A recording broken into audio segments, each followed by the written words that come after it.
We're live. All right. Logic, statements, and conditional notes. First side, we're going to talk about statements. A statement is any sentence that is either true or false, but not both. So these statements that they'll give us variables in front of them that they'll use just to kind of distinguish one statement from the other. The main three variables they use are P, Q, and R. They use this too so that when they write in symbolic form asking you like what way they want a statement written, they'll use these letters instead of writing the whole statement.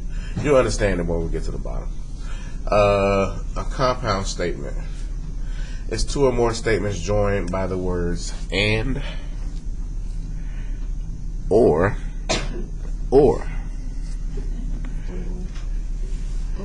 Yeah, or. If we use the word and, then we're doing what is called a conjunction.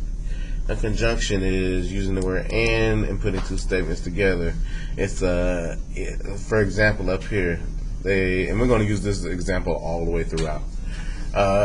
It rains and the parade is canceled. This is a conjunction.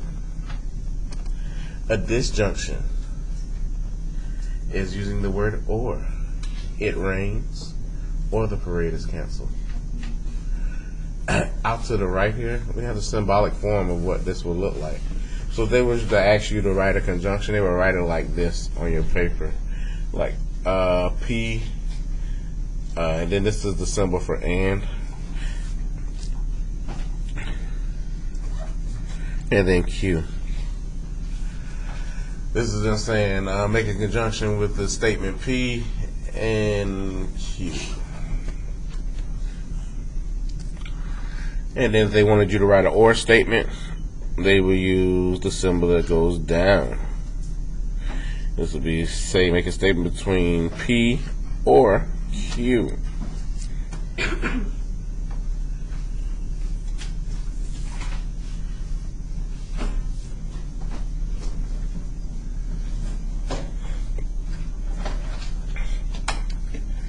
If and then statements. This is the main thing we're going to do today. If and then statements.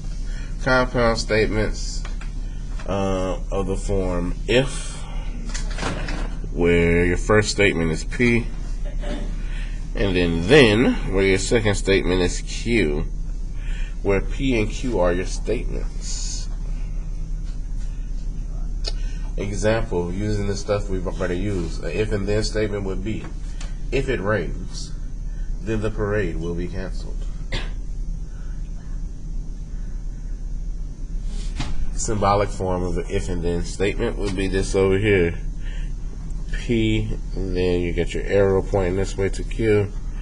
This is telling me to write an if and then statement.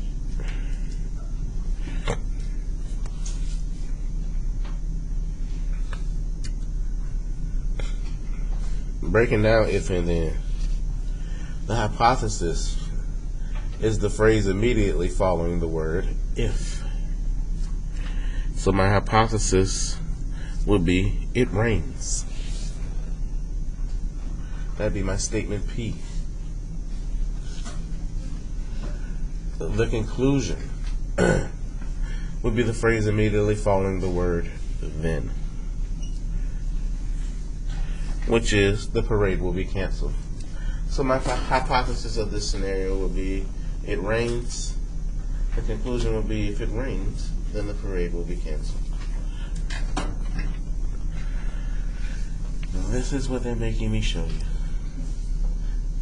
But remember, the video is going, don't say anything rude.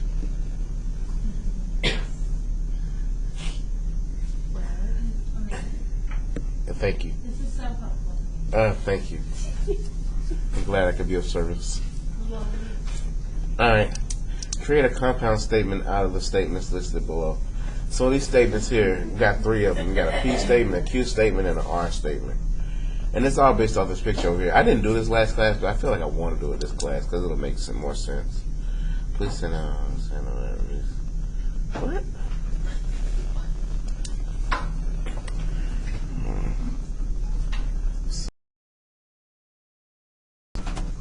Alright, so You got P, Q, and R. These are your three statements. I didn't do this last time, but I want to do it here. Reading these statements based off this figure, we can decide whether they're true or false right now. Sometimes I'm going to teach you more on the back, but we can do it on the front too. Why not? The first statement says the figure is a pentagon. Is that a true statement? No. No. What shape is that? A square. That's a square. This is false. The second statement, the figure has 4 congruent sides. That's true. The third one, the figure has 4 right angles. True. All right. Depending on how we make these compound statements, the sentence itself that we make could be true or false depending on how we put them together. Let's do it. The first one, P and Q. That is an and. P, the figure, is a pentagon. And Q, the figure,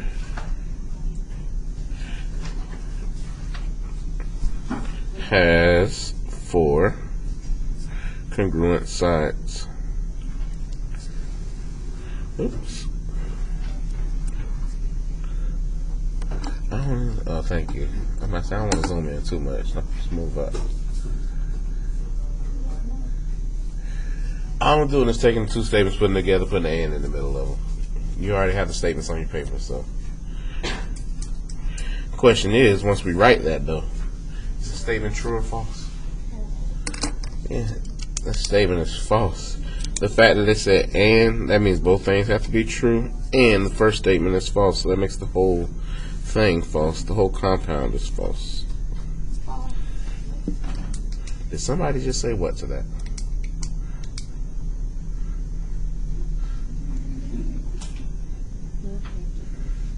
Yes, ma'am. Huh? What?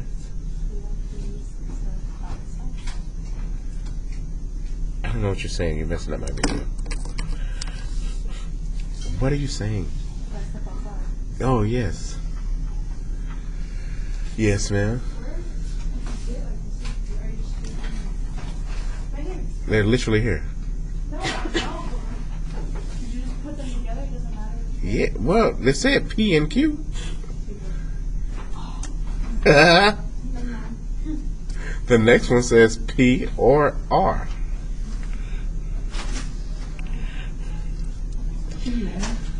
I guess you just asked me. The figure is a pentagon or the figure has 4 right angles.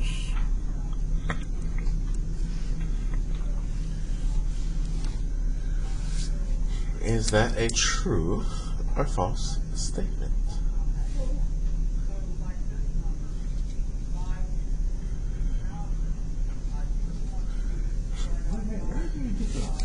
The or in there changes the game. Yeah. The fact that it's or, it could be either or. So this is true because the second thing here is true.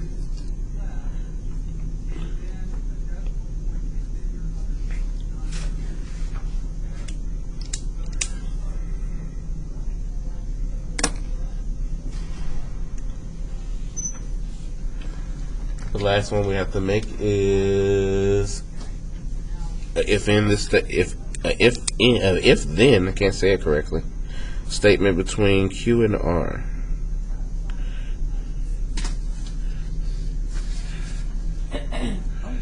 Q, if the figure has 4 congruent sides, then the figure has 4 right angles.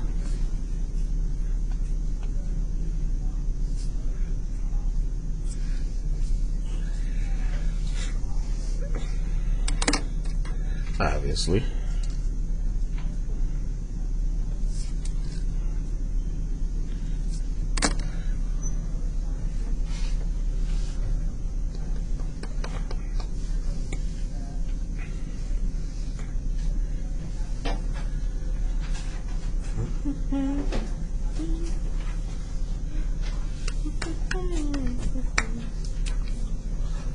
Let's do the back.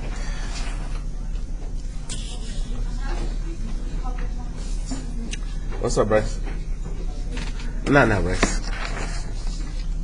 Thanks for asking, look. What? That's not that bad, but what? Girl, get it in a second. I'll give it to you in a sec. Let's keep going. On the back, we're doing conditional statements. It's called a conditional. It's a compound statement made up of a hypothesis and a conclusion. The compound statements are false only when the hypothesis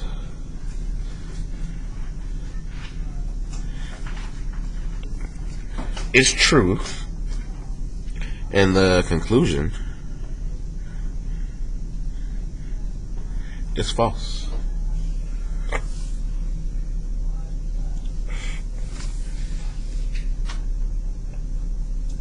This first conditional statement they gave us, though, it's going to be a true statement. It's the one we've been working with the whole time. It's using if and then. If it rains, the parade will be canceled.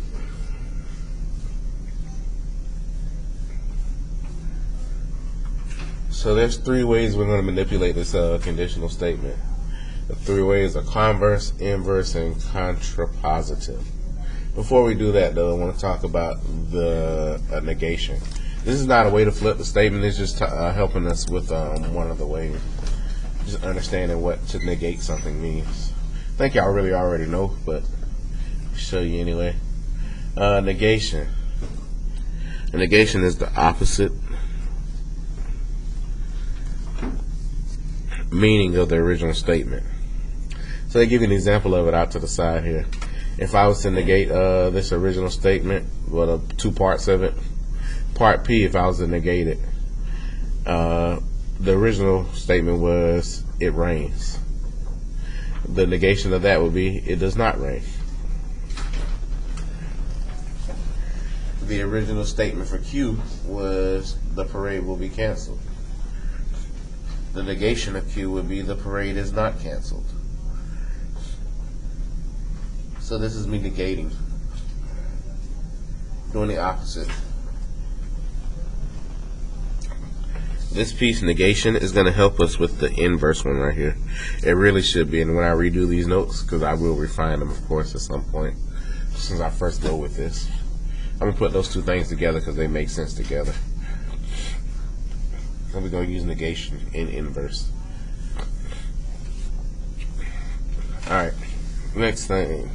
So the first of the 3 different ways we can treat conditional statements. Converse. Converse is formed by switching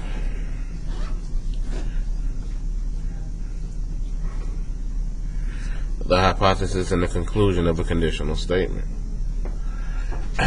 For example, the original statement was, if it rains, then the parade will be canceled. The converse to that would be, if the parade is canceled, then it has rained. You flip the converse. You can even see out here to the side, they're showing you with the symbols. They did Q to P instead of P to Q, the way we've been going on all of them.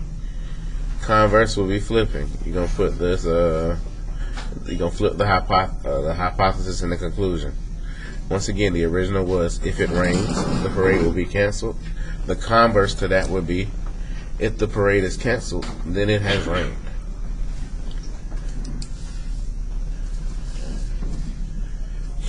Inverse. Inverse is formed by negating. This is our second way. Negating both the hypothesis and the conclusion of the conditional. Inverse would be me saying, so let me read the regular way first. Regular way, the conditional statement was, if it rains, then the parade will be canceled. Inverse of that would be, if it does not rain, then the parade will not be canceled. You're basically putting some knots in on inverse. You're knotting it up. If it does not rain, then the parade will not be canceled. Showing you symbolically over here what it looks like. Negative P, and if then, a negative Q.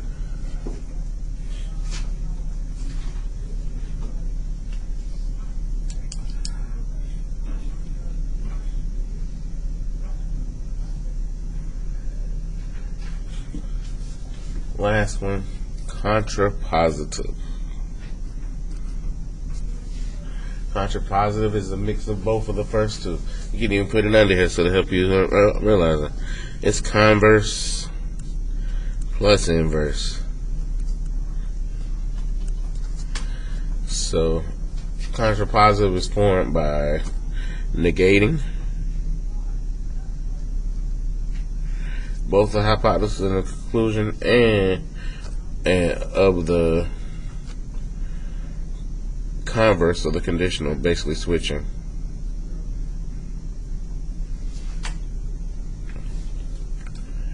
So we're going to switch and negate.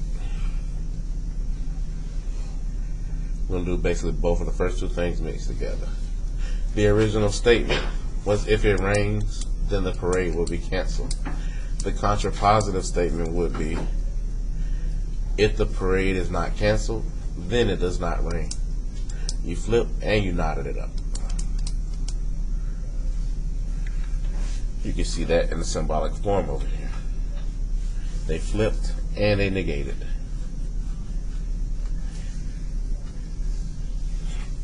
What you're going to have to do for me on the test is be able to recognize. We're going to give you a bunch of statements. We're going to give you an original statement, and then we're going to give you the statements written 3 different ways. You're going to have to decide, what do you see? Inverse, converse, contrapositive. Alright, ain't nothing to it but to practice it. Write the inverse, converse, and contrapositive of the statement below. State of each is true or false. If 2 angles form a linear pair, then they are supplementary. This statement is a true statement. If 2 angles form a linear pair, then they are supplementary. But depending how we flip it up, it may not be true anymore. But right now it is true. Y'all should know this. If you got 2 angles, they form a straight line, then they have to be supplementary because they have to equal 180. But if we reverse it, flip it, it may not be true. We're going to find out when we do these and then read it. First things first, inverse. This is us negating. We're not switching anything, we're just going to negate. So my first sentence will be, if 2 angles do not form a linear pair,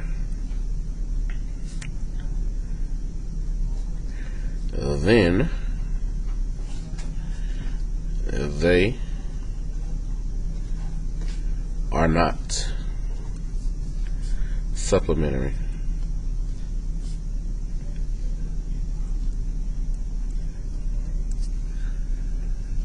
Zoom in. If 2 angles do not form a linear pair, then they are not supplementary. This is the inverse of that conditional statement that they gave me. My question to you is, since I inversed it, is the statement still true?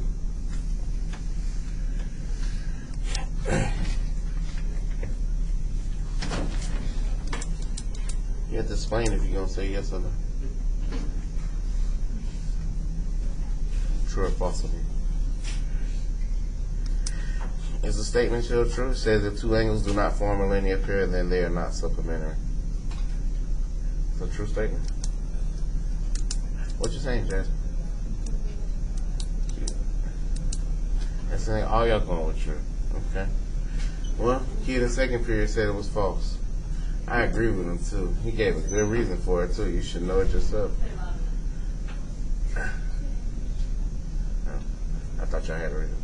No, he said it was false because he said just because two angles don't form a linear pair does not mean that they are not supplementary. He said any two angles that add up to 180 could be supplementary, which is the truth. I can have two 90-degree angles that I'm looking at that are vertical from each other. We just talked about that the other day. They could be vertical. Well, not in this class because y'all weren't paying attention. So I stopped. We're supposed to talk about it on that little sheet we was doing, but I stopped. Y'all would stop paying attention. I will. But you got two 90-degree angles that sit across from each other that are vertical. They're supplementary, but they're not a linear pair. And so, no, flipping this statement and making it inverse, this is not true anymore. This is false. So I'm going to put an F.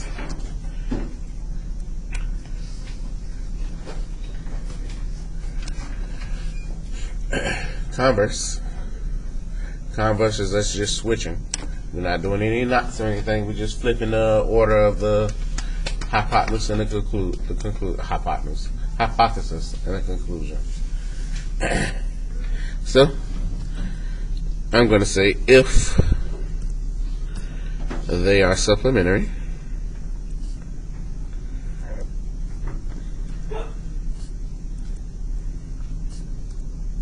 then two angles form a linear pair.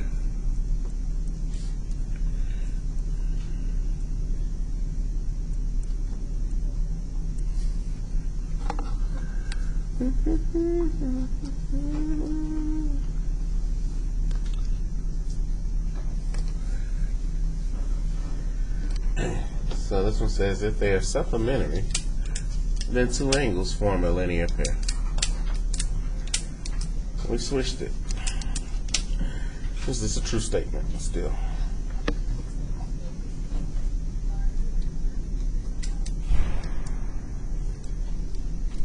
Got one person saying yes.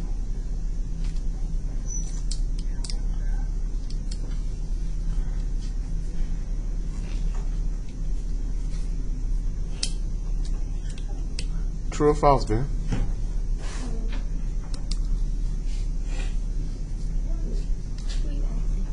Ben? Why you say that?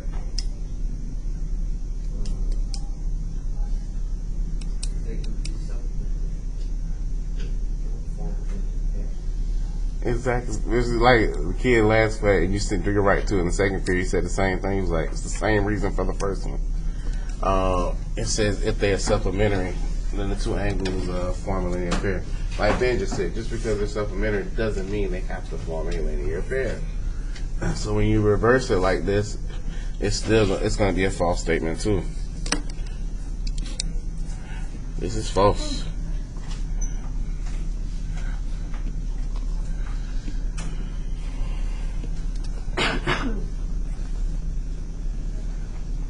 The last one is contrapositive. It's a mix of both. We are flipping and we're knotting it up. Contrapositive, we're going to flip and knot it. Alright. So, if they are not supplementary,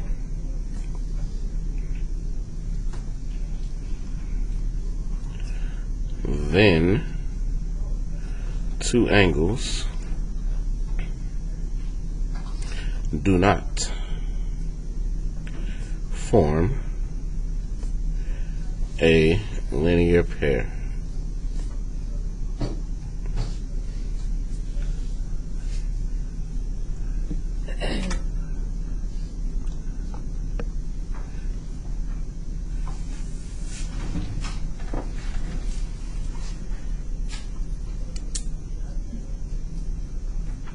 Jasmine? I'm listening. Why?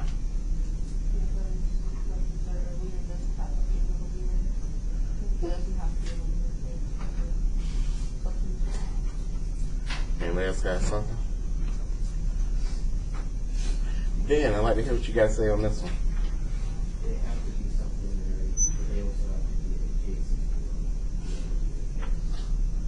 So what you going with? Yeah, this is a true statement. If they are not supplementary, then the two angles do not form a linear pair. To be a linear pair, you have to be supplementary. You have to add up to 180.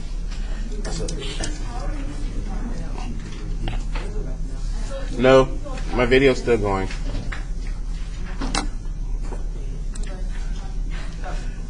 All right, we're going to cut it here. We'll do the practice without the video.